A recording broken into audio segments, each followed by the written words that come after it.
Chceli ste špagety, máte ich mať, otec, poďme. Ja vám poviem, deti, kedysi. Keď sa stolovalo, tak sa rozprávalo, povymíňali sme si všelijaké tipy, triky, pokecali, popikajdovali. Čo je toto tu teraz? Polož ten mobil. Pozri sa, akú máš toho krčnú chrbticu. Aha, ako paragraf, čo len riadíte takto po tých mobiloch, jeste. Otec! Človek sa snaží, kuchárky číta, tam na internetoch recepty, len aby nám chutilo. Kedy si mi raz za týždeň bolo mäso, bola chudoba, Mirka. Daj sem ten mobil. Daj sem ten mobil, materi. Už si závislá, čo? Už ťa trhá, čo?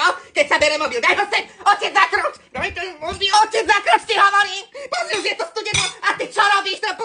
Ja sa to vykašľam, najeste si sami. Hanka, tam si. Vieš čo, dorútená som doma. Úplne ma došťavili. Potom ti poviem, počúvaj ma. Nemáš doma ten špeciálny obrus z Uniky, čo ste vymenili scrollovanie za stolovanie a teraz všetci pekne jete a setkáte a kecáte. Hej, môžem si zbehnúť. Ja sa vám naozaj ospravedlňujem za výbuch, ja som tiež len človek, nie stroj. Som rada, že pekne sedíte. No a buďme prítomní, ako sa hovorí. No, skús nejakú otázku, môžete aj pre mňa. Ktorá dovolenka alebo výlet ti najviac utkvel v pamäti a prečo? No, to veľmi dobre vieme, Ocko, však na Jadrane prvýkrát. Vy ste boli ešte taký malý prťatý, no, taký zlatý, hej. No a s Ockom nás odstavili policajti, lebo Ocko čo? Išiel rýchlo. No ale potom vyšla mamina a všetko som, pamätáš sa, vybavila. A čítam teraz pekne otázku pre Ocina. Kto ti v rodine príde ako najmúdrejší, no? Kto asi? Mamina. No vidíte, že si vieme takto aj pekne sadkať, čak, pokecať, bez mobilov, no.